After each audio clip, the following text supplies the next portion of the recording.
హే everyone, last వీడియోలో చెప్పాను కదా లియోకి సర్జరీ చేయించాల్సి వచ్చింది అని. సర్జరీ ఒక హాఫ్ అన్ అవర్లో సక్సెస్ఫుల్గా కంప్లీట్ అయింది. ఒక 2 అవర్స్లో మమ్మల్ని ఇంటికి వెళ్ళొచ్చు అని చెప్పారు. అనస్థీషియా ఎఫెక్ట్ ఇచ్చారు కాబట్టి ఒక 24 అవర్స్ అది ఉంటుంది. ఫుడ్ ఆర్ ఈవెన్ వాటర్ కూడా పెట్టకూడదు అని చెప్పారు.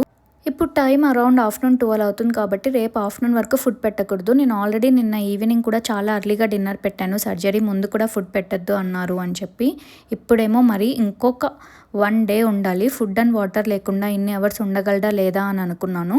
బట్ వాళ్ళైతే కొంచెం ఐవీ ఫ్లూయిడ్స్ ఇచ్చారు. అనస్థీషియా ఎఫెక్ట్లో పెద్దగా ఆకలి వేయదు అని చెప్పారు. లాస్ట్ వీడియోలో చెప్పినట్టు నేను జస్ట్ జనరల్ చెకప్ కోసం డాక్టర్ దగ్గరికి తీసుకెళ్లాను. ఏ ఇష్యూ అప్పుడేం లేదు లియోకి. ఊరికే జనరల్గా టెంపరేచర్ అండ్ చెక్స్ చేయిస్తున్నప్పుడు డాక్టర్ అయితే చెక్ చేసి లియోకి క్రిప్టోకార్డిజం అనే ఇష్యూ ఉంది అని చెప్పారు. ఇది ఒక జెనెటికల్ డిసార్డర్. మేల్ పేరెంట్కి ఉన్నప్పుడు ఇది ఎక్కువగా 99% అలానే పాస్ ఆన్ అవుతుంది అని చెప్పారు. అండ్ ఈ కండిషన్ ఉంటే క్యాన్సర్ వచ్చే ఛాన్సెస్ 10 times హై ఉంటుంది. సో కంపల్సరీగా సర్జరీ చేయించాలి అని చెప్పారు. ఛాన్సెస్ అంత హై ఉంటుంది కాబట్టి నేను రిస్క్ తీసుకోకుండా అయితే ప్రికాషనరీ స్టెప్ లాగా ఈ సర్జరీ చేయించాను.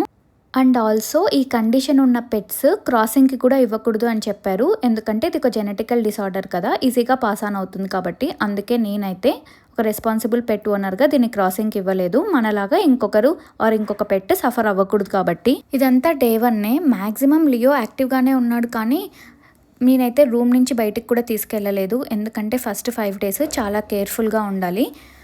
రన్నింగ్, జంపింగ్ లాంటి యాక్టివిటీస్ కూడా చేయకుండా చూసుకోవాలి అని చెప్పారు. అందుకే నేను రూమ్లోనే పెట్టడం వల్ల లియో కొంచెం డల్ అయ్యాడు. నైట్ చాలాసార్లు లేస్తూ ఉన్నాడు. నేను కూడా 1 అవర్కి ఒకసారి చెక్ చేస్తూ ఉన్నాను. బయటికి కూడా తీసుకెళ్ళకపోవడం వల్ల అండ్ ఆ ఫేస్ కలర్ వల్ల కొంచెం ఇబ్బంది పడ్డాడు అనిపించింది. మార్నింగ్ కాసేపు ఇలా సన్లో కూర్చోపెట్టాను అనమాట. కొంచెం వామ్గా ఉంటుంది అని చెప్పి డాక్టర్స్ కూడా అదే సజెస్ట్ చేశారు. వామ్ కండిషన్లో ఉండాలి పెట్ ఈ ఒక 10 days అలా.